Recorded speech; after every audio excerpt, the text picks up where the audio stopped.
Yeah, yeah, no problem. Thank you, Yatin. I just want to extend my warm welcome and sincere thank you to all who have joined us today. I think it's 4 o'clock, and in the interest of time, we'll start. Uh, Thanks all for joining today on this panel discussion in the Global Evaluation Week that we are celebrating. Uh, uh, I will start with some housekeeping notes. I request all the audience to mute their microphones so that we can focus on the guest speaker. I also request to rename the Zoom name so that we know. You can also introduce yourself in the chat box, and you can use the chat box for asking the question for the panelists. We will have a brief opening remarks from all the panelists and some moderated questions, and we will make sure that we get at least 20 minutes for an open Q&A session for the participants question to our esteemed guests. So let me start with giving you a brief download of what is Evaluate India and the Evaluation Community of India, which are the two host organization for this panel discussion. Evaluate India aims to bring together youth in India in the moment towards evidence-based decision making. Uh, we started in November 2020, and currently we are a community of more than 100 enthusiastic youngsters who are either students or working professionals who are passionate about monitoring and evaluation. We want to involve them. We want to provide capacity building efforts and promote YEs into various volunteering organizations. Uh, we also in India we are anchored by Evaluation Community of India. Yatin, if you can please move the slide. Evaluation Community of India is anchoring monitoring and evaluation in India since 2015. They're promoting various knowledge sharing mechanisms. The vision of the organization is to function as a professional community in an organized way. uh, we also provide various capacity building courses and knowledge sharing platform. Evaluation Community of India is hosted by Institute of Social Studies Trust at New Delhi. So thank you so much all the participants who have joined us today for this session. Let me briefly introduce the speakers for so the panelist for today's session. We are blessed to have Professor Milind Sohoni. Professor Sohoni works at the Center for Technology Alternative for Rural Areas, that's called Sitara, from IIT Bombay. His research interests include combination of optimization, mathematical programming, and also he has diverse experience of working in development areas, challenges such as water, drinking water in rural areas, and how can technology, we can harness technology for rural development. We also have with us Professor Sham Singh from Institute of Rural Management, Anand. Professor Sham Singh holds PhD in political science from ISEC Bangalore, and his research interest include governance, development, monitoring and evaluation, and social networks. Professor Singh has conducted various evaluation studies across India in his career. We also have two young YEs, and I'm so happy that Sakhi is here with us so that this is a panel and not just a manel. Sakhi is a young professional who is an MBA from IRMA and has worked with uh, uh, the Constellation and Global Fund of Children in the monitoring and evaluation field. So thank you so much. And the fourth panelist today is Yatin Divakar. Yatin is is co-leading Evaluate Asia team, and also is a co-founder and co-leader in Evaluate India. He holds PhD from IIT Bombay in monitoring and systems, and has prior experience of working as Prime Minister's Rural Development Fellow, working in Chhattisgarh. So thank you so much for all the panelists. I will briefly ask now Professor Sohoni to start his opening remarks. So over to you, sir. Yeah, so I've been the topic suggested to me. So first of all, thank you all of you for inviting me. It's a pleasure and an honor to be talking to young people with development in their heart. So that is very nice. So first of all, what I've been according to the script suggested, I should talk about the role for academia and students in development sector, especially from professional courses. So I think if you look at how the professions have evolved in India, so we have, for example, School of Planning and Architecture, or we have engineering colleges and planning colleges itself, and so on. So there are many, but a lot of the professions have been cast in stone, and they have not changed in many years. They have, for example, if you look at engineering, it has an industrial focus, which has but we know that basic engineering and in India is actually quite poor, and so they are not up to the mark. So professions really need to change, and in that sense, and many of these professions are really connected with the development sector. So in that sense, as we, I mean, in that sense, this role for students to work in the development sector as a profession is very, very important. So I mean, if you look at right now, if you look at COVID, the role of, if you look at statisticians, we need a lot more statisticians who are working at the district level. You see, I think the Government of India program or National Health Mission program, which actually allows for a district statistician during epidemic times. But there is no job profile which defines what is the district statistician to do, how is he or she to help hospitals. Then now you look at that, we now when we want to restart our education system, classrooms need to be redesigned, or classroom needs to be evaluated. Are they safe for children and teachers? So we need a person who can actually understand what is the how are classrooms in a particular state. For example, in Maharashtra, in rural Maharashtra, what are the typical dimensions, what are the windows, how much, what sort of furniture and etc., or ventilation equipment do they have, and so on.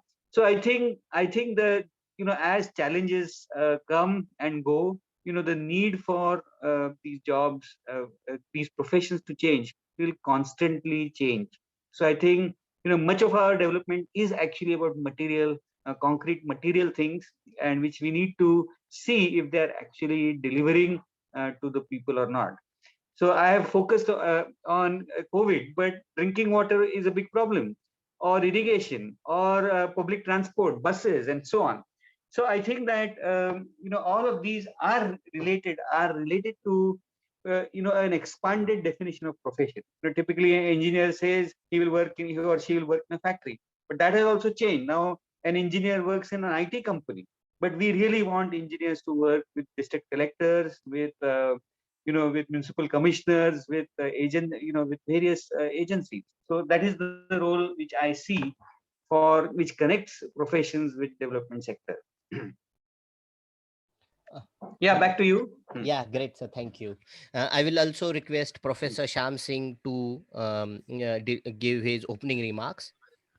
Thank you, Umesh, and good evening, and thank you all for the invitation that you have given to me for this very important event.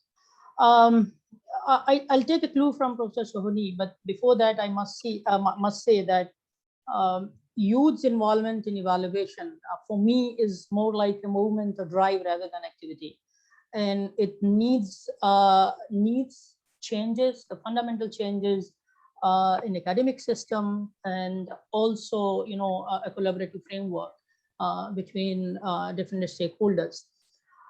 For me, we know that, as Professor Soni indicated, that we don't have a well-developed academic system where we can actually train youth in terms of monitoring and evaluation. What we need probably a very focused approach. One, we need more monitoring and evaluation related courses in mainstream management and development programs. When I say development programs, I'm also referring not only the business schools, but I'm also referring to the universities. Second, we need to have a full mainstream development kind of courses. So one is like, okay, when you have a course, when you have a bigger 2-year program, many Western universities have, a program, MA program and MSc programs on development evaluation. So probably we need to, develop such courses. Third, and very importantly, we need a resource group to facilitate and help Indian academic system, in order to develop such courses. And that's where the role of ECOI and the role of evaluators is pretty much important. So if I see this as a tripartite relationship, one from the academic institution to where the intention of running courses should be there, to the government in terms of providing opportunity in terms of employment and internships, three non-government platforms like ECOI and Evaluate, with the help of resource course development and non-monetary resources. So if you are able to do that, probably we may have a drive towards making it as a movement rather than a singular activity. That's how my perspectives are in terms of looking at the youths in evaluation in India. Thank you. Yeah, Professor Sham Singh. And especially I see in the current COVID pandemic, it has highlighted that we need more evidence in the system. I will also ask Sakhi to deliver her opening remarks. Thank you, Mirza. So I would just like to first of all thank you all for inviting me to this panel, and I'm very honored to be part of it. And I would just like to talk about what attracted me as a student to this M&E field. So in IRMA, I had a few fieldwork segments and a summer internship segment, and through these experiences, I was able to have a look at the on-ground realities of different non-government and government initiatives. And I realized that on the on-paper description of their implementation and impact doesn't always match the reality. So I was curious to learn about how the impact of an initiative would be measured. And as Professor Sham mentioned, there were some electives through which I could do that. There was impact evaluation and an elective by Professor Sam called monitoring and evaluation of development interventions. It offered insights into building a results-based M&E system. And more importantly, during this elective, I was able to work on a kind of a life project with Miss Ritu B. Nanda. And I would like to thank both of them and the organizations Constellation and Global Fund for Children, as I was introduced to a new approach to evaluation and assessment. It was quite different from the course material we were studying and based more on practical rather than theory. And the participatory approach which was introduced to me was really unique, as yes, we have the PRA and other techniques that involve participation of the beneficiaries. But this technique was rooted in the belief that people are capable of thinking and developing on their own and have the potential to bring out change. And that organizations and people work together better towards their own development when they have a sense of ownership in the process. And during the SALT process, facilitators were able to help the group as they worked towards achieving a common dream. It was different as it brought in the point of view of the evaluatee so much more clearly than through other techniques, as it involves self-assessment. Evaluatees measure the impact, the progress, and that their efforts had created while being facilitated by the so-called evaluators. And it was a great experience, and I am also grateful to the Faith Foundation, as we were able to be a part of their self-assessment and expand our M&E horizons. And we later on went on to do our own self-assessment, and the experience has made us question what is important for us and what is possible. And yeah, that's how I was. Thank you so much, Sakhi, because I think with you, most of the young professionals and students can relate a lot. I will also request Yatin to deliver his opening remarks. Thank you, Umesh. Thank you for the wonderful moderating. This is one of those rare events where we are running ahead of time. So thank you. I will take a couple extra minutes maybe. I'm representing here Evaluate India, Evaluate Asia networks, and so basically my responsibility is to talk about how youth are getting involved in evaluations and what we bring to the table. Let's look at the definition of youth that we are using here. We are looking at young people who are up to age of 35 because this is a professional sector. And if you look at typical definitions of youth where we are looking at people in their 20s, then that is not sufficient because many people will enter the professional field after having done their bachelor's and master's and maybe exploring here and there for a few years. So we are looking to people at up to the age of 35 as youth. And we are also looking at emerging evaluators who have entered the field and have less than 5 years of experience in the field of evaluation. So that is YE, young and emerging evaluators. What do these people bring on the table? What do young people bring on the table? These are the same skill sets which youth have everywhere, and these are that appetite to learn, their adapt. Can you just admit people while I'm speaking?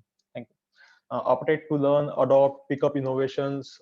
Then they are tech savvy. They can learn new techniques, new technologies, and use them in their work. They can cross connect between different themes and bring them together. One interesting thing that I have seen as while working as a young evaluator, as a fresher in this field, and also employing a team, working with a team under Professor Soni, we are doing evaluation studies for government of Maharashtra or districts in Maharashtra, in Palghar especially. What I realized was that being youth, we have this uncorrupted idealistic worldview in place, and that prevents us from outside influences like sometimes negative influences or pressures which are brought in by the implementers of the program to do a favorable evaluation and such things. And so that is something that I realized, that idealistic sense comes in working as we are ready to work as volunteers, go beyond our limits and work overtime and break the disciplinary boundaries, collaborate with different people, and again, generally we don't have an ego. And when all of these things come together, we, with the appetite to learn and uh, that wish to leave a mark of our own in this world, we generally end up performing good enough, like at par with many people who are working in this field for many years. And as many people have said on different forums before, youth are not just the future of tomorrow, but if you look at the local evaluations which are happening this year, youth have arrived because we are conducting many events across the globe. I have attended 3-4 events which have been conducted by youth for youth, and also with participation of many senior members. Just today, we are having some 3 different events which are being led by youth in Asia. So that's, thank you. Yeah, thank you so much. With this, I think we will move to individual questions to the panelist. And I want to start with Professor Sohoni. Uh, Sir, although there are some examples of IIT and institutions like IRMA training their students on and involving students in monitoring and evaluation activities, I believe there is a great gap in our academic institutions and students, and in general in India, that we believe education and working professional life as different. So in that context, I want to ask you how our academia should work with our youngsters, and what why we should involve students more in local development programs and especially in evaluation based programs. So thank you. So actually, what you say is right. So I think the labeling, you see, what has happened is that these sectors like drinking water or public transport or corona, management of corona, and so on, which are traditionally attached with development sector, have sort of moved away from the normal professions or even standard education, science and engineering education. So I think what has happened is that the science curricula or engineering curricula are really highly corporatized, and they are looking for very standard jobs, the number of which don't exist, right? So for example, if you look at BSc program or a BSc program, there is really no room for in the program to go out and actually establish or measure facts on the ground. So for example, I'm working Mumbai University, and I just told them that we are to start case study approach in their pedagogy.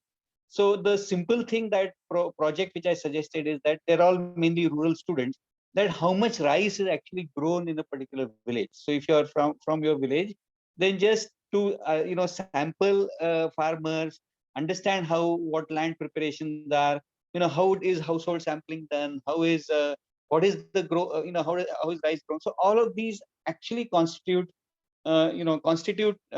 basic understanding of facts. So I think that separation of basic fact finding and the curriculum has been very big, this gap. So I think therefore this need for separate evaluation and or separate programs like IRMA or Sitara. So I have frequently argued with Yatin and with Sitara students themselves that is Sitara really needed? I mean, in a developed world, what is the role for Sitara? I mean, everybody, for example, if you look at the Volkswagen episode where Volkswagen was found to be cheating, was done by a normal transportation engineering department in US engineering college. So I mean, if they can do evaluations very seriously and they consider it as a part of their training, then why do we have these separate programs where the curriculum is teaching something else and there is a special program to measure reality? This separation between what is taught and what is factual and reality really is a problem of development really. So I think most, I mean, for example, if you look at engineering curriculum definition, in the ABET or American Year, they say that engineers are social change agents. So as soon as you say social change agents, it means that you got to know what is social change, what is preferable social change, and once you and how do I bring it about, and so on. So the standard evaluation jargon of stakeholders and outcomes and so on are really already encoded in the ideal engineering definition, ideal engineer's definition. So I think it's a part of this India's India's legacy, that this separation of the outcomes and the curriculum has happened. So for us professionals, like be it chemists or be it biologists, or I think that how reality works, measuring and for that matter evaluating reality is quite important. So I think that there is a separation between evaluation and actually recording facts. So recording facts anybody can do, but evaluation or should do, every scientist should do. But evaluation is a professional journey, and I think that when you say evaluators, that's a different training. But I'm talking about something before that, that going out and recording facts is also part of your profession. So I think that what I suggest is that evaluators should also look at BSc programs, standard engineering programs. I think Sitara training, for example, does take you to ordinary factories in your neighborhood. So such things should also be supported as stepping stones to evaluation.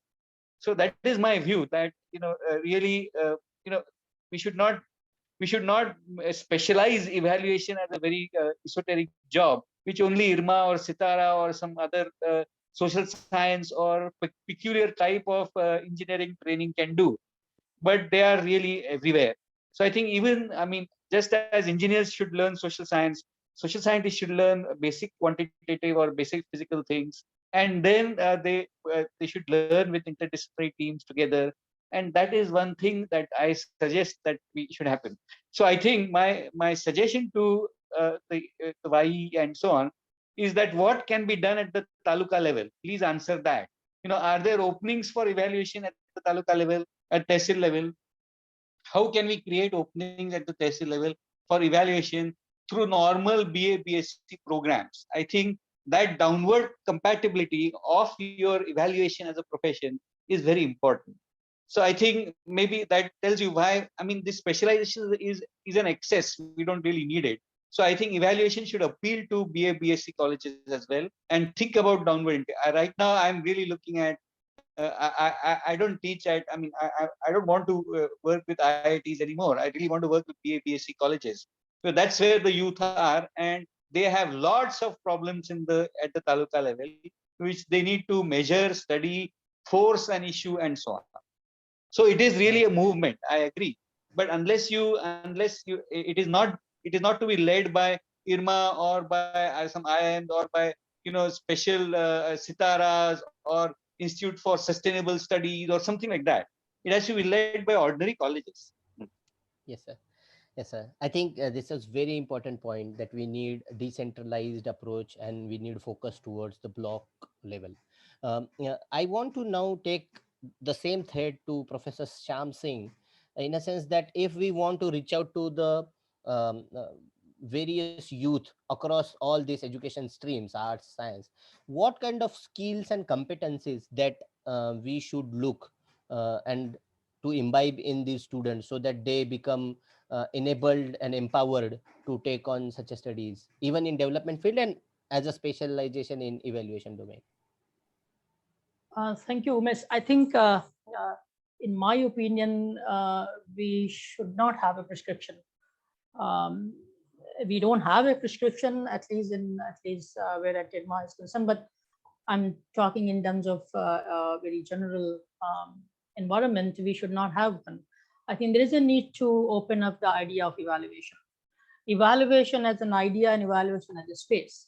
I completely agree with Professor Sohani that yes, it should not be taught, or rather, the youth should be exposed towards a watertight compartment, framework of evaluation. Now, definitely, if youth starts working and they start engaging with the idea of evaluation or evaluation space, I'm sure there are some skills that they would need and that they would accumulate in the journey. But for me, it is more about changing the attitude towards social and development ecosystem around, towards the day-to-day affairs around. I'll give you a few examples.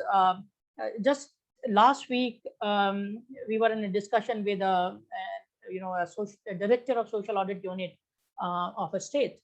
And he says that IRMA has to engage in terms of training people, those who can go and carry out the social audit for MG and REGS, and training of youth volunteers, particularly at the village level, where they can actually take up the job further, do the social audit, evaluate the program efficacy.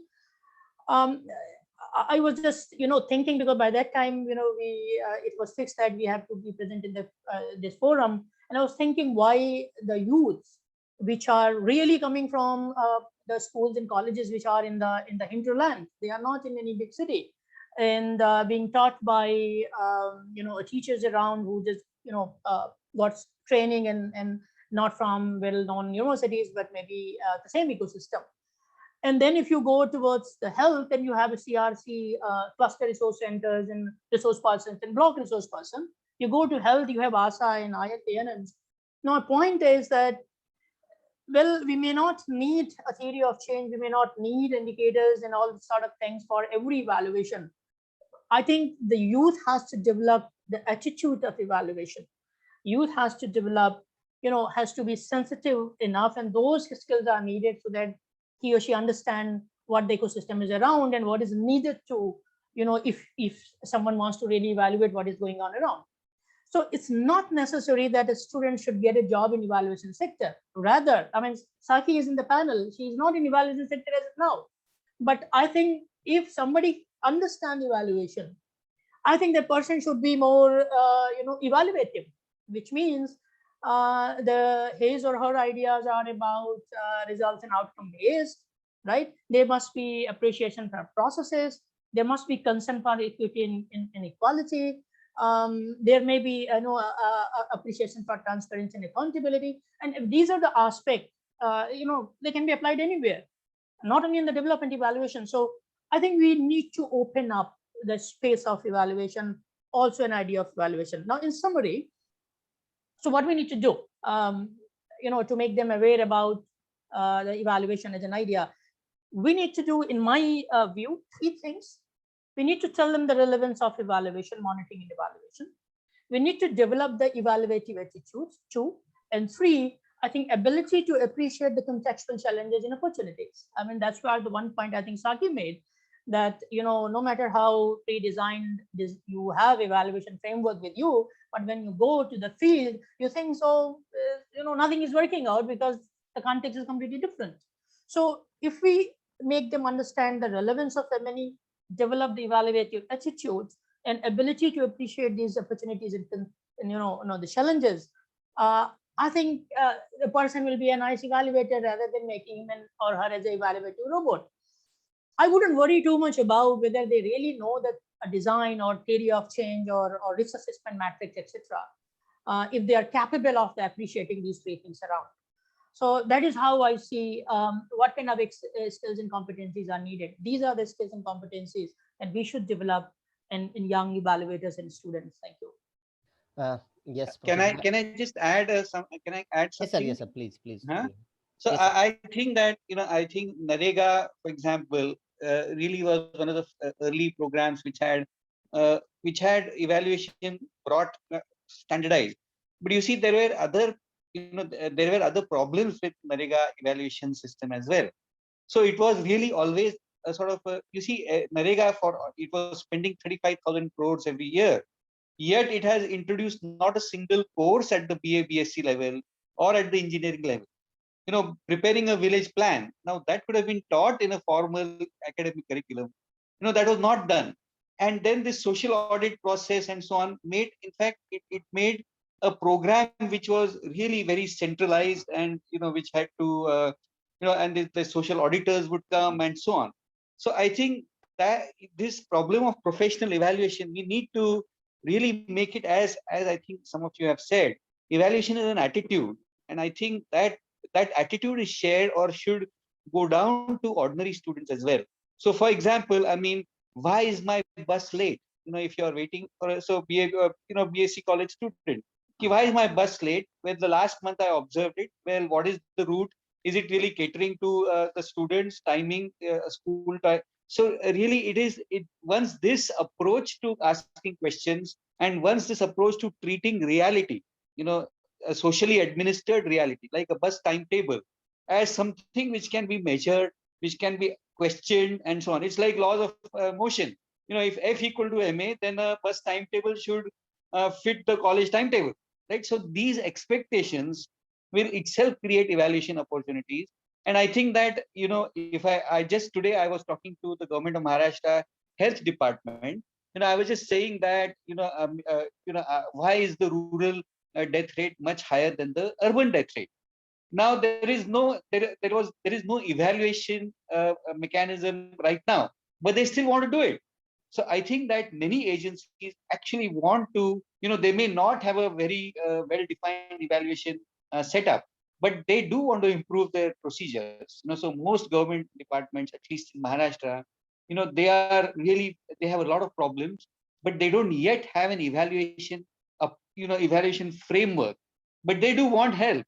They do want consultants. They do want people who will, devise better timetables or, fix, measure irrigation command areas. Is it really working or not? Why is it not working? And so on. So I think the bogey of, the political economy and you need to know this and all of that is true, but it can be learned as you uncover socially administered reality. So I think evaluation, I mean, just as, for a scientist measure reality, for a modern day person, reality itself is socially administered. So you have to evaluate reality. So what in olden days was measuring reality, in modern days where it is socially administered, you have to really evaluate and understand reality. I think that basic understanding of the way of science is got to change. I think that's my suggestion. Yes, sir. And I think through my personal experience, I can vouch that the evaluation concepts give you a lens through which you can appreciate the systemic complexities and also think critically about what can be the assumptions and the outcomes. Professor Sohani, now as we have discussed the importance of this, yet I think the best way for learning all these things is by doing. And I want to ask you, what are the various opportunities for a student or for a young professional of engaging with various government projects from government or non-government organization, as you rightly mentioned, one from the health Yeah. department? So I think that you see that in a typical UG curriculum, first of all, there should be exposure, and then there should be understand the operation, and then the third level is actually analyzing the operation. So for example, many students for IIT, I remember my first when I took the students to a village, one student asked me, sir, why are they in there in so much trouble? Why don't they go to their hometown, go back to their hometown? So I said, this is their hometown. So that, I mean, it that people just do not understand what reality is. So what just an exposure is first thing. So I think that there has to be a structured way in the curriculum of introducing reality to exposure first, then understanding how it operates. Basically like a machine. First you got to see the machine, learn it, how to operate it, then understand how to operate the machine, and then learn how to change it. So that has been our that has been that's what we tried in Sitara as well. If you remember, we have TDSL for undergrad students to just go out and report something. So you're asking me what are the core values. I think rigor and soundness, the ability to report, observe, and report facts correctly and structure the facts is very important. So that's the first step. Yeah. And So then one has to create opportunities for students to go out regularly. So we have in Maharashtra, we have the Unnat Maharashtra Abhiyan, where government of Maharashtra has passed a government order that all of these, a huge list of things are actually BTech projects. So what do they have? Measuring the efficiency of a electricity agricultural feeder, recording the cropping pattern of a village, or measuring the or drawing out the plan for garbage trucks. So all of these are BTech projects. So government of Maharashtra actually has passed this order that these are all BTech projects, so students can actually do them. So that so this creates, so once this is done, then what IIT Bombay is doing is training engineering colleges to actually do these BTech projects, right? And then to link them with actual evaluations or actual, for example, now recently Unnat Maharashtra Abhiyan has been called by Water Resource Department, Irrigation Department, to actually check, command area, how utilization and efficiency. So I think, slowly what we have to do is match so academic institutions also have to come up and offer these opportunities to students, and actually develop the linkages with district authorities or special departments.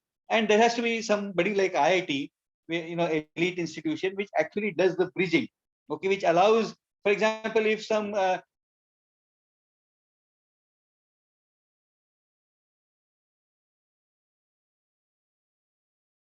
Professor So, yeah, can you hear me?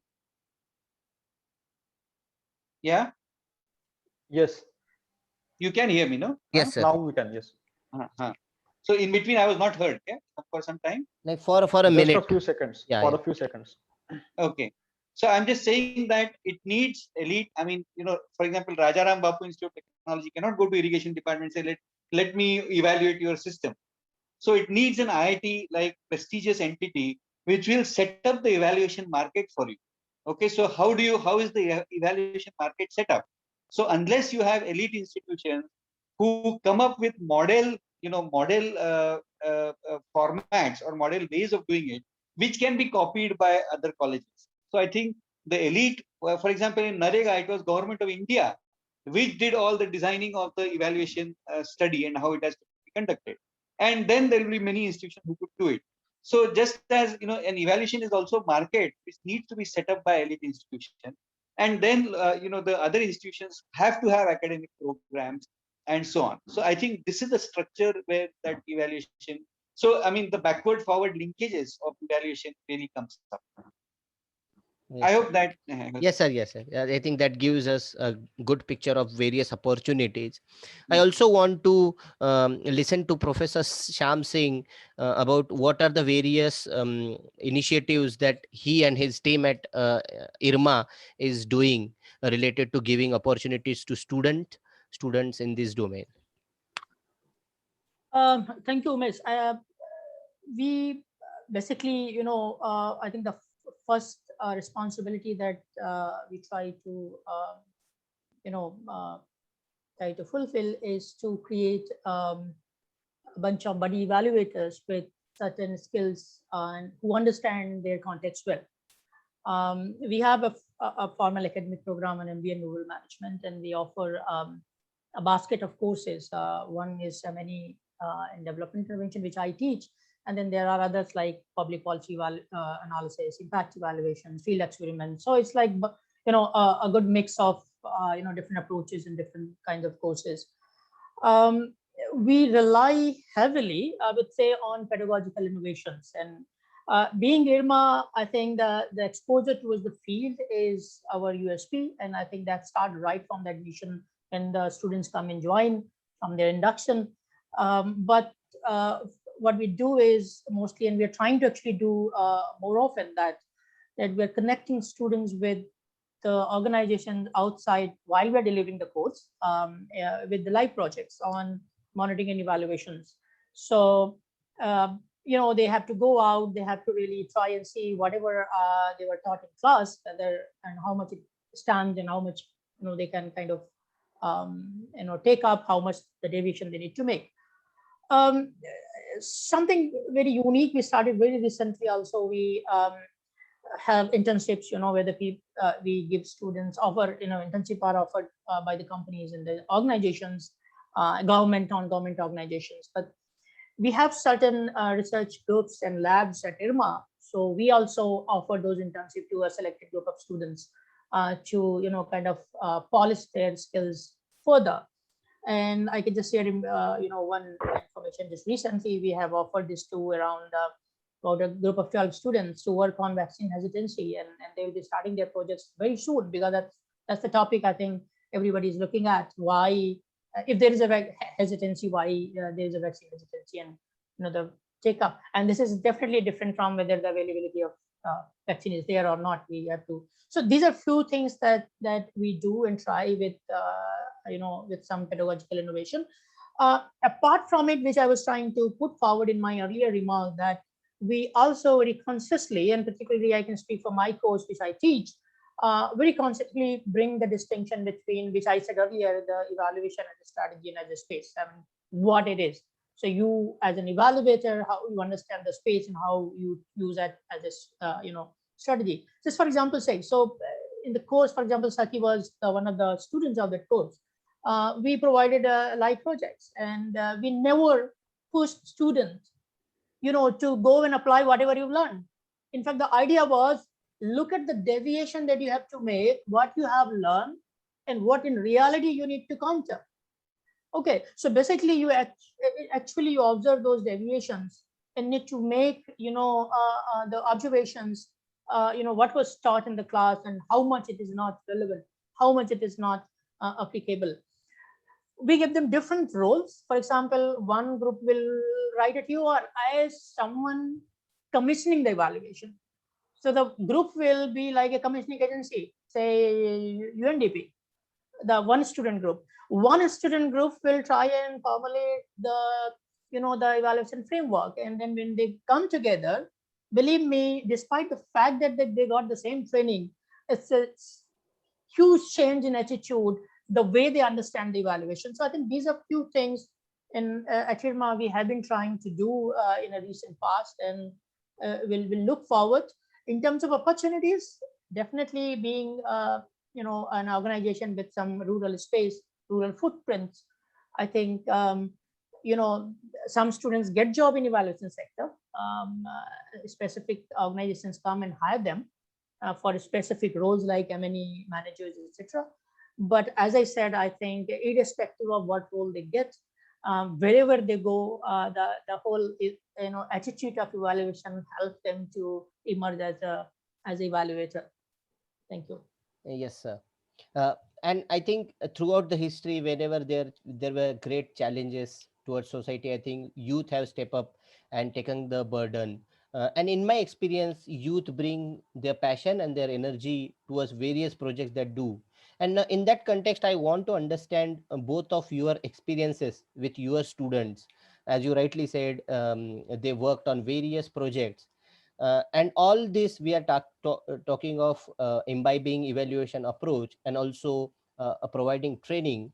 How has been the response from your students and the youngsters that you meet? I want to listen from Professor Sohani, who has worked. Yeah, so actually, I listened to Sham Singh.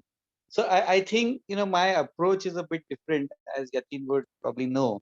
That I think that a formal evaluation, okay, like a World Bank approved evaluation procedure, the use of logit, and all of these are, of course, very important when you are doing evaluation as a profession, and that too at a very very high national level or something. So my experience, my experience. I mean, if you look at, for example, as Sham Singh said, development theory. Now this course cannot be taught in 99% of the institutions in India. Okay, so because they will not know what are the the kind of historical references to development theory. The kind of authors you need to know. Maybe it is Marx, or maybe it is there are many many development theories and so on. So I think, the question really is that, is there a need for evaluation, without at a widespread level? The answer is yes. There is a need for evaluation at the taluka level, at the small town level, at many hundreds of small programs that are going on, and government needs it. Government of Maharashtra needs it at every level. So really, do you you need to understand development, but do you need to do a course in development theory to do this, to do a robust evaluation? The answer is no. So I think that the tools have to be evolved, as Sham Singh said. So I really think that how under the radar, I want to operate under the radar of formal evaluation. I want to really go down to students. And I think at that level, the my experience with students is really very nice, because it's a co-discovery with them. It is not really a transmission of tools. I really want to, I go to some village and I want to understand how is PDS working. Okay, so I look at the facts. Okay, what is a yellow card? What is a orange card? What is it? Then I ask someone ki, "Are idhar ka PDS shop?" Then I have some I am doing exactly what the development what the evaluator will say. Seek stakeholders, have an independent place where to hold the meeting. All these happen, and all these really come from the notion that you want to be rigorous and you want to be sound. So I think the process of operating under the radar, or rather operating without the, I'm just saying that operating outside the evaluation program or profession, and developing the need for evaluation, I think is very exciting to me. So I have been an amateur all my life. So, and I encourage students also to be amateurs. Jobs will come and jobs will go. And I think, that your ability to seek something new is quite important. So, I mean, just to give you an example. So, one student project was just recording the narratives of tribal, male, between 15 and 18. What did they want to do? Where did they want to go? How did they want to grow up, and so on? And through that, we understood how was education working for them, right? What were their expectations from education? Were they being met or not? And what were their jobs as laborers? What were they aspiring for as laborers? What is the condition of laborers, and so on? So I think I think this sort of work which students do, which is fairly format free at the undergraduate level, for me was a much richer experience than what I'm doing then, with the graduate student who are doing formal evaluation processes. So I think that the evaluation committee or community needs to really build these bridges, with ordinary students as well, and bring out how evaluation needs to be done. And I think it's very exciting at the bottom of the so-called evaluation pyramid as well. So it is very enriching for me, because I see things through their eyes. I see a different reality, and that is very exciting for me. So and of course, it's a lot of hard work, making students write reports, and they themselves then become proud of it, that this is their report on a particular reality. I think that's very nice. So I think reporting reality and evaluation and curricula and the excitement of it is really what brings me to the profession. Yeah, and also we also, sir, have I think generations of students have gained from your experience and mentoring, and not just from IIT, but someone like me who has been part of Nirman. We got your guidance.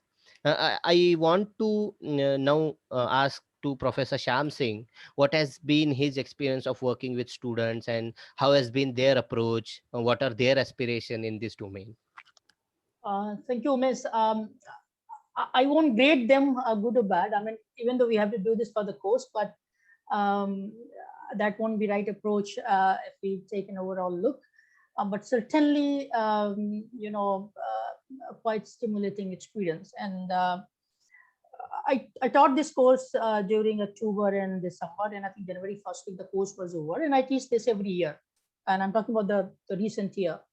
And I wanted to take their feedback. And as I said, there's one of the pedagogical innovation that I tried doing is connected them with the international and national organizations, about 12 of them. We had 57 students, and they offered the assignments, space to get involved with the real time M&E happening, learning, analyzing, understanding what it is and how it should be done, how it shouldn't be done, etc. I mean, to the point where somebody came and says, sir, the funding agency has reduced the budget. So, a lot of things cannot be done now. So the baseline was over, but I'm not sure if the midline and endline surveys can be done. So are there ways of conducting the evaluation when there is no budget? I mean, so many practical things which actually your course does not really treat or address. So I took a survey, tried taking the feedback from students, which I just did in last month. And because I gave them some time so that there's no response bias. I mean, they have to take time and digest what they learn in the course. And I'm going to read out some 4 or 5 experiences. They are multiple, but what they understood. Someone says, and let me read out, evaluation cannot be just limited to data collection and data analysis. It has to happen in the context of expectation of the target groups, not the implementers. Okay, I mean, we can contest whether it's a good or bad or correct or incorrect approach, but let me tell you, that is how our buddy evaluator thinks. Number 2, evaluation has to be done on the basis of contextual indicator by ensuring inclusivity of all relevant stakeholders. 3, theory of change was helpful in modeling the evaluation, but failed to consider the ground reality. 4, evaluation design must be flexible. We could have taken into account the pandemic. How come, it's so watertight that something happened, something drastic happened, if we're not able to account for the problems and the impact that probably a pandemic is making. And 5th and last, evaluation can't be just assessment of results and outcome. The process through results and outcomes are achieved or could not be achieved is equally important. So, the learning, I mean, it actually throws back to me in the sense what I teach them in the class and what, they have gathered, what they have learned. And it was really intriguing that almost all of them said that there are challenges associated with the pre-designed M&E framework and they don't work.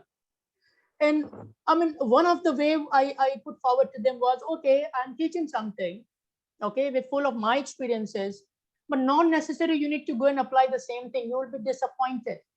Rather, you see how much of it can be applied and how much deviation you need to make so that you understand both. What is a benchmark education and what basically you have to adapt and do. So these were the different facets of learning, coming from these young minds, which really encourages me and my colleagues to look beyond what a standardized form of M&E practices could be.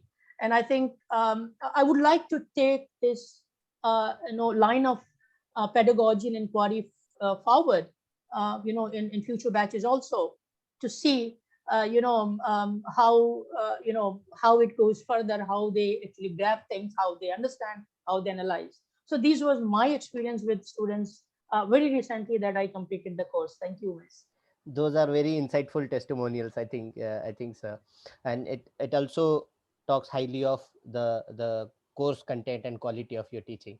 Now I want to move towards our young evaluators, and I want to ask Sakhi about her experience. And I especially I want to ask her whether whatever she learned in as a student in this domain, is that helping her in her current profession. Thank you, Yatin sir. Yes, I would like to say, first of all, I would like to say that I agree with Professor Sham and Professor Millen that it is very important to ask the question why. Why is a certain thing happening, and to ask the question. But for that, we have to go to the, we have to do the fact checking and see what is like. Suppose we read in the newspaper that, all right, there's a scheme called PDS which provides food to the poor, and but then we have to ask the question, then why after the implementation of scheme, why is it still not working as it should be? And for that we have to go to the on ground, and I think for that the curriculum of IRMA really helped us. We were able to experience what was happening on the ground, and then from there we got the interest for evaluation. And for what we learned in evaluation definitely did help in my professional career.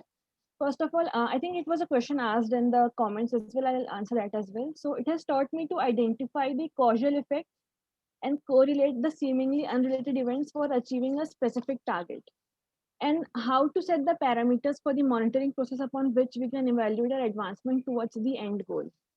And especially the soil technique which we learned from Ritu has helped me honestly reflect upon what I want to achieve and how I can achieve that. The mapping down of the practices helped evaluate the progress with respect to different practices that I want to carry out, and then contemplate how far I have come to achieving that particular goal. Also, like I said, I had to list the reason behind why I am in that particular stage of achieving my goal, and that asking of the question why, it the relative and absolute significance of different methods and steps taken to achieve the goals becomes clearer. It helps to evaluate the shortcomings and areas of improvement that need work, and to identify the best practices that should be carried forward to the future. Also, it involved dismantling many preconceived notions that we had. Like I said, I had the courses, and it including how careful one must be in the usage of words. It's a very simple thing, but a wrong choice of word can change the entire meaning of your sentence, or could hint at something different or broader or narrower than you intended to express. In a similar vein, another learning was the need to identify what people really desire by repeatedly questioning them and constantly calling upon them to take their viewpoint. As everyone sees in a professional career, it is often possible that they convey a completely different meaning than what they intended, especially in this time when we have the only mode of communication is online communication, and the reactions are not always correctly gauged. It also paved the way, I would say, for establishing all the activities which were just abstract in nature, but also measuring it in terms of quantifiable terms. Like, I want to achieve this in the future, but how to achieve that? It brought it down to the brass tacks.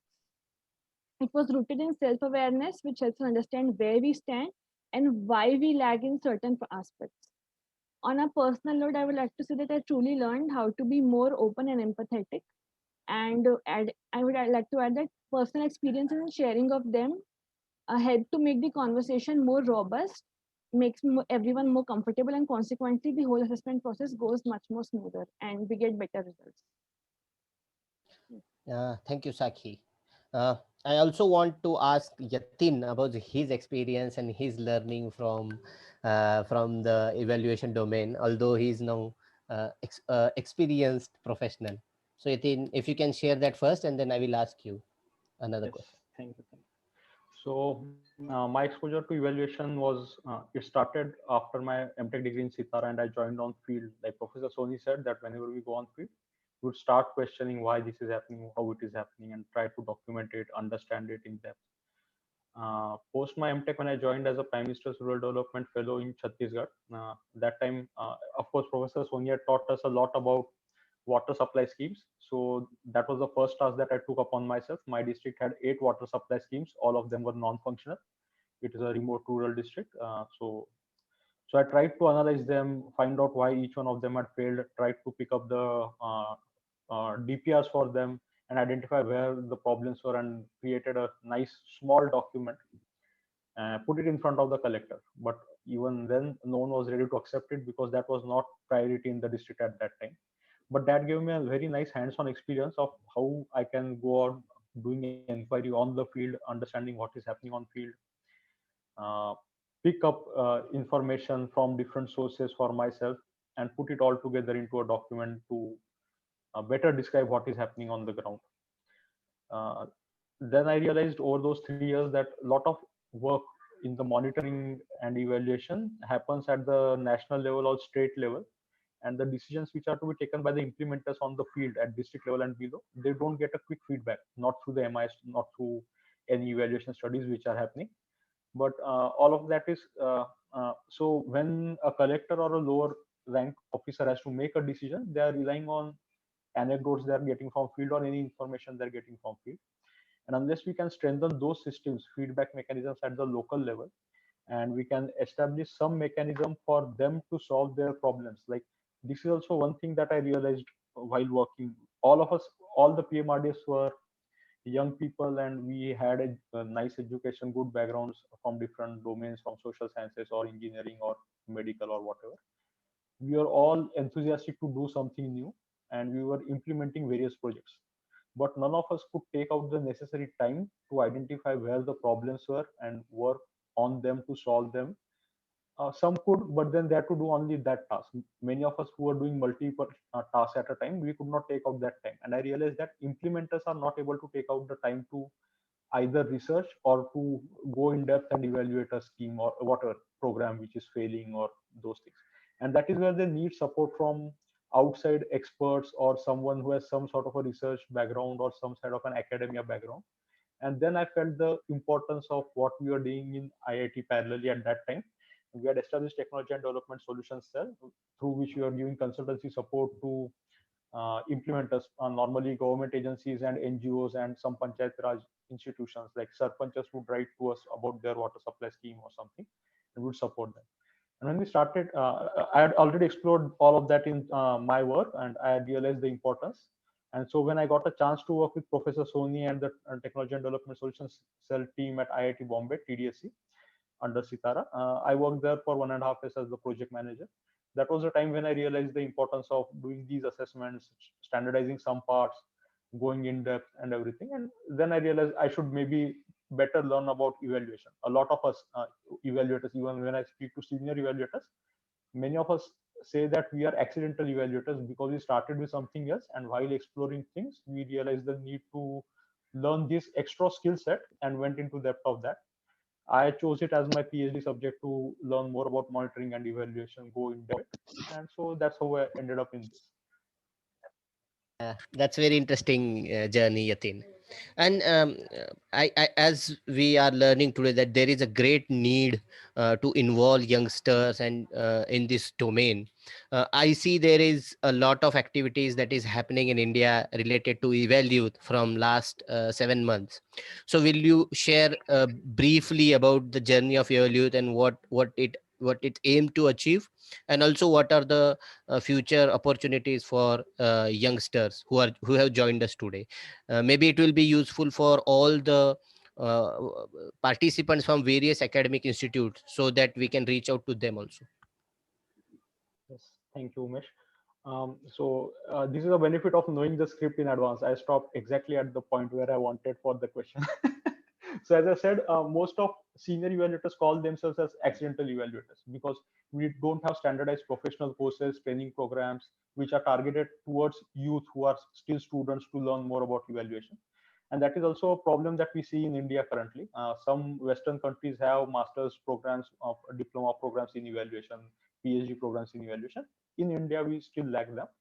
And while universities work together or independently to set up more courses, like Professor Sham Singh has one course which he's running, but I guess it is part of a larger master's program. And till we work with more universities to introduce more such individual smaller courses and as part of larger programs, master's programs.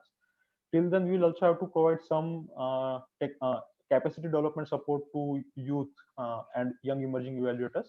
That is what we are trying to evaluate India. So holding webinars, training programs. Like last in March, we worked together with Evaluate Asia. So Evaluate has a three-tier structure. We have a global body, Evaluate the global body. Then under that we have regional chapters: Asia, Middle East and North Africa, Latin America, Latin and Central America, and so on. Out of that, under the Asia chapter, we have these national chapters, and Evaluate India is one of the national chapters under Evaluate Asia. So at the Evaluate Asia level, working with the volunteer organizations for professional evaluators like ECOI and APIA, which is our regional body, Asia Pacific Evaluation Association, we organized a winter school in March. Evaluate India also worked together with them. So that was a capacity building initiative for existing evaluators to further their career opportunities. So that was one thing that we have done. Then we organized a couple of webinars with Sleva and the Evaluate Sri Lanka team. And now we are organizing the India evaluation case competition. About that, Mridula will be speaking a bit later. So I'm not focusing much on that. So these are some small initiatives which are taking. Apart from these, we are trying to connect with evaluators on social media and reach out to them, whoever is part of our community, making them aware of various opportunities which are available, training programs by IPDT and other such institutions, then spreading the word about such local evaluation week events and such things, and trying to make the community more active. One more benefit that I have personally seen in the last 7-8 months of working with Evaluate Asia and Evaluate India is the more you become active, more people will start recognizing you in this space, and then they will start approaching you, and it also opens up opportunities for collaborations, discussions, getting more clarity on your ideas, and so on.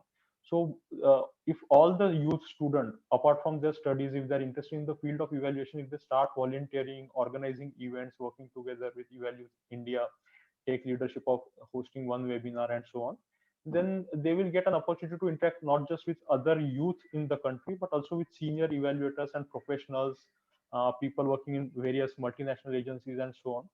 So that is one thing I jokingly say to people, that many in IIT, placements for PhDs is not a very focused area, and we have to generally hunt placement for ourselves. And I feel that I will never have to look for a placement, because the number of contacts that I'm making right now, I'm hoping that someone will be ready to pick me up once I am done here. And so future is not a worry. And that's a joke, but that is a reality also for everyone, that the more you will get connected, you will get more opportunities to learn and to practice as well, and to grow yourself as better researchers, better evaluators, and better contributors to development of this country. And Evaluate India is just a small part of it. Thank you. Yeah, and as a participant to the winter school that was organized by Asia Pacific Association, I can vouch about the quality of the curriculum. It has been a very useful training for me, and I have benefited hugely out of it.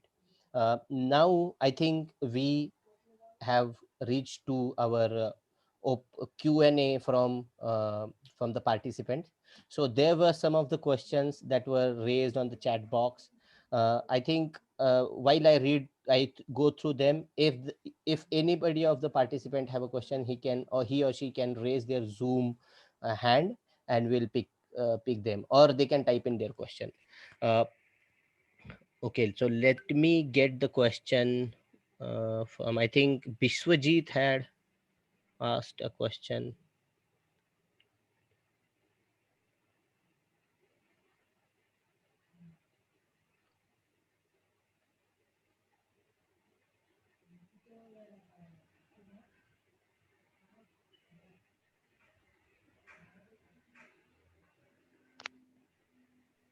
Umesh, I think you can request them to repost those questions. Yeah, Save your yeah. time. Biswajit, yes, sorry. Biswajit, if you can ask your question by unmuting yourself. Yeah, he says, how can we bring convergence from evaluation, bring a practice to academic learning in India? So who should answer? So so my I hello. Yes, sir, Can go you hear ahead. me? Yes, sir, go ahead. So I think that academic learning can go into evaluation, but evaluation is an approach of documentation, of verifying results, and so on. So I think they both go together. So what I think what Sham and we are saying are an academic framework for documenting facts, and an evaluation framework which is really about a program or investments which are being made and assessing their outcomes. So both are similar, and both are really about careful documentation of socially administered facts. I think this is a thread which ties both what Professor Sham is advocating and the pre-evaluation scenarios that I am talking about.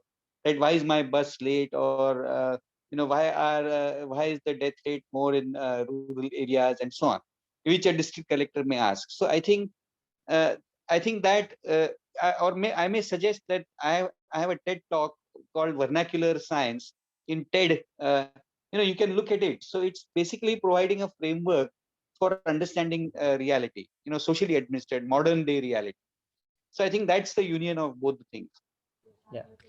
There is a question to Professor Singh from Rajiv ji, and he asked, "Do you see a gap between your ideas on what an M&E course today should teach?" Uh, uh, Yeah. Um, yeah, I think yes. I mean, I need to be honest that yes, there is a gap. There is a gap because you have to deliver a course within the stipulated time period, with keeping in mind that that has to really be digested by the student. And I think there is a gap, and that is why what we did at IRMA, particularly this year, is kind of connect students with the live projects outside rather than keeping the learning inside the class. So expectation is that that component will bridge the gap in terms of the practical scenarios and what was taught, etc. So Rajiv ji, I completely agree with you, and I think any academic course, you will always see these gaps because of the inability of academic institutions in general to provide more practical experience at the same point of time. I mean, there are exceptions, but still, that's how, if you look at go to the more countryside, I mean, colleges and schools may not be able to organize such interventions, simply maybe because of the resources and otherwise. So yes, there is a gap, and the good thing is that we are able to visualize those gaps, and we are trying to fill those gaps by connecting students with the real life situation, and asking them to apply those and come back and tell us what worked and what didn't. okay, so I will ask one question from myself also to both you, Professor Singh and Professor Soni. I see that all some of the premier institutes run a very rigorous monitoring and evaluation course as they evaluate it. So can we see a space of collaboration between all these institutions at a primary level, so that there is some collaborative energy that we can share and benefit all the students across? So how do you see this idea?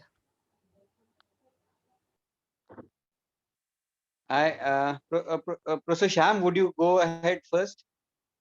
Yeah, sure. So thank you. So I think see, as of now, I don't have a prescription how to do that. I mean, to be frank, Umesh, but I can definitely underline the need. Yes, there is a need to such institutions come along, come together, and if I'm correct, if Rasmisi here, we are under the banner of Asia Pacific Coalition Society. We are trying to brings a forum, constitute a forum where there are academic institutions coming together and work as a resource group, help others to develop such courses. So there is definitely a need, particularly to fill the gap, that we need to have that number one attitude of availability in the general courses, as Professor Mellon was talking about. Number two, if you have a specific courses, what should be taught, how it should be taught, what should be the material, etc. So I think this is the one visible, easily doable, I would say, the space where we can come together and work out. But definitely there are multiple things that we, as of now, we have not realized. And when we come together, probably we come to realize. So yes, I do see a possibility and potential where the institutions can come together, learn from each other, and at least support, work as a resource group, develop others, help others to come out with such courses and pedagogical approaches? Yeah, so I think that the problem really is credentialing. Okay, that IIT and IRMA have the credentials to conduct an evaluation, while the lower rung colleges do not. So that really is the main problem. Okay, and that the evaluation is actually needed everywhere, at the taluka, at the A level. So how do we surmount the problem is the key question. So my suggestion has been that while they may not have the authority to evaluate, they definitely have the authority to report on a reality. So they definitely have to authority to go to their own village or their own town and report how public transport is working or how PDS is working in a very sound and rigorous manner. That itself, that there are factual, rigorous reports on reality itself, mediates for evaluation or substitutes for evaluation at the local level. I think that what our elite institutions, credentialed institutions can do is to initiate reporting of facts, socially administered reality, fair and rigorous recording, faithful recording of reality as a part of the curriculum for BA, BSc and ordinary colleges. I think that is their way to become more obtain more credentials so that they can actually work. If they report on a particular fact and that particular fact goes to the collector and says, yes, this is exactly what I wanted. I wanted a factual understanding of the matter. Then their credentials automatically improve. And that was the objective of the Unnat Maharashtra Abhiyan. Yes, sir. There is a question from Rashmi madam to Professor Sohti, and she's asking, are our universities ready to start such academic courses in MNE? No, so I think that you cannot use the word MNE because most colleges at the taluka level do not have the credentials. So what we are doing is that we are asking. I am working with Mumbai University Vice Chancellor Professor Pednekar, that every student should be able to be a BSc student, should be able to do one or two case studies as a part of their curriculum, right? So that case study, and that if the student goes for an interview for a job, they can say this is the work that I have done. So that as a route to developing credentials, that the colleges will appreciate. So MNE, that is one step higher. So I think preparing students for the real life, for the interdisciplinary training of real life. So for example, given a dairy in your village or in your small a dairy, a dairy basically, you have 15 buffaloes. You want to do a cost benefit analysis of your buffaloes. So there is an enterprise, ki 15 machine, 15 buffaloes you have, doing a cost faithful or a poultry, in your village, doing a cost benefit analysis of the poultry is a very good academic output. That will take the student, that will, if the student presents the report to an employer, the employer will be very happy. Yes, you can analyze the cost benefits of a poultry, correct? So I think that is a step which universities are more likely to agree कि हाँ हाँ काहीतरी project based learning तो करना चाहिए, तो ये तो करो, तो ये तो अच्छा है, ठीक है, इकोनॉमिक्स का स्टूडेंट कर सकता है, everybody can do. So this is what can be actually transmitted down the line. I think there is a question for Sakhi Umesh. You just go a bit up. Yeah, I think Biswajit wants to ask Sakhi that how was, I think that the same question that I asked, how was have the training helped her in her professional journey? How do you value your evaluation learning in your entrepreneurial venture? Definitely, like I said, that it has really helped me because right now I'm working with our food, and so they work with farmers to provide them small and micro processing machines at their own farms.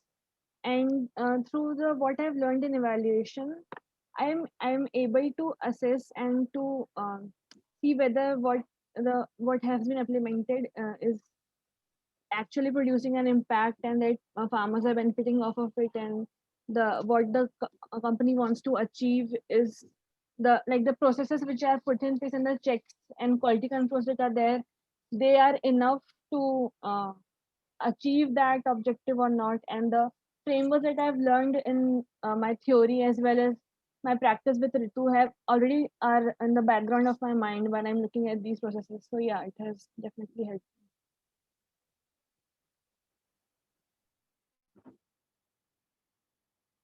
Okay, I think with that we are coming towards the end of this session. We have a very interesting announcement from Evaluate India and EcoI to make. I will invite Mridula to share about the policy case evaluation case competition that we are holding. Mridula, over to you.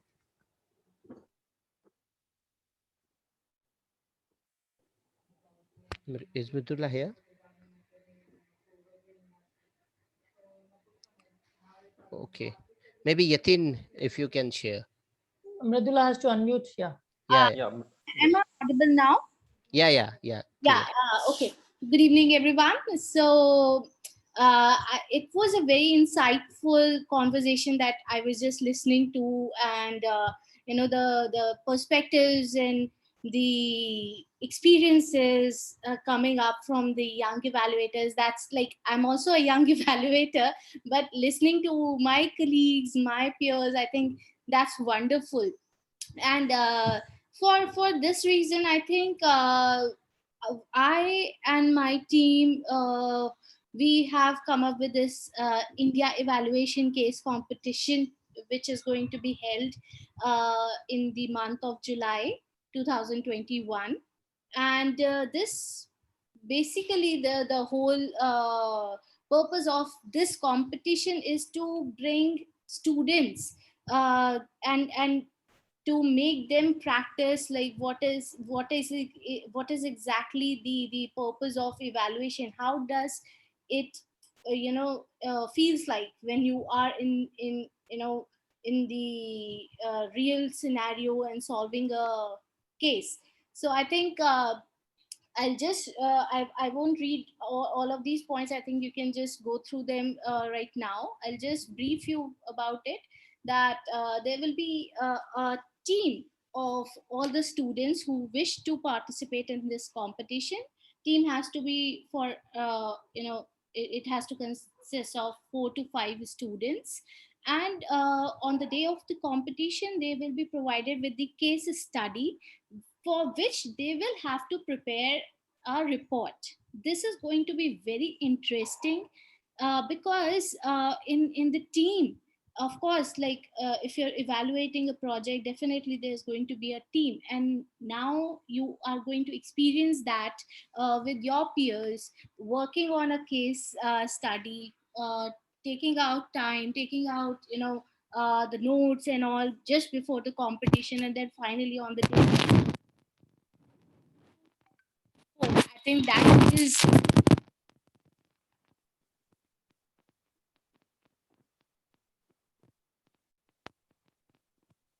I think Mridula, we have lost you. Uh, am I yeah. audible now? Yes, yes. Yeah, so so the students will be given only 6 hours on the 25th of July to write down their report and submit it. And after that, so that time duration is of very much importance. Juries will be actually assessing the reports. These juries are like the champions in the field of monitoring and evaluation. They have been in that field for almost like more than 5 to 10 years, or maybe more than that. And also the main the highlight of this competition is that the winning team of this case competition will get a direct entry into the world championship, world evaluation competition. They'll get a direct entry into it. And other teams who actually, if they try to apply separately to the world championship, that won't be considered, that would be eliminated straight away. So the route is that they have to go through this evaluation competition to be held in India. Also, we have like really good cash prizes, we have sponsors, and I think this is the best opportunity to learn what exactly is monitoring and evaluation. I think that adrenaline rush, that working in the team, that stress, all of those mixed up together, I think to get you into the field of monitoring and evaluation, I think that would be the best way to learn. I really hope that you would definitely go to the sites. We have already posted the link in the chat box. Just go through it. Just maybe just for fun also, if you just want to apply for it and try it, just do that, because this is going to be a life changing event, I'm pretty sure. Also, we are definitely going to help you out with all the resource material that you need to study. We are also having this webinar on basics of monitoring and evaluation on this 6th of at 11 a.m. So I think that would be the time where you'll study and you will understand the basics from like one of the you know very professional and expert and has expertise of more than I don't know 2 or 3 decades. So I think that is going to be a very big opportunity. We welcome you to participate. Yeah. Also, Thank you so much, Mridula. I think with that we are at the formal end of the session. Yatin, can you please put the next slide? I want to formally acknowledge and thank our uh, panelist, our guest who shared their stories and insight on this topic with all of us today. I also want to thank the host organization, Evolution Community of India and Evaluate India. Um, uh, More important than anyone, I think I want to thank the participants who gave us their time. And I hope that this was a, value addition and worth your time. uh, you can share the feedback at Evaluate India, and we have posted our social media handles. Please check out our social media handles. We are currently a young organization, and we want to reach out to as much as youngsters, students, practitioners, and let us collectively make case for a more evidence-based practices, especially in today's scenario where the pandemic has shown the cracks of our system. More than ever, we need such a effort and such a movement. So I expect all of you to be the champions and patrons for this movement, and we at Evaluate India will value your effort. So thank you so much. Please check out our website of Evaluation Committee of India and also of Evaluate India. With that, I will ask everybody to, if they can switch on their videos so that we can take a screenshot or snapshot of the session. Uh,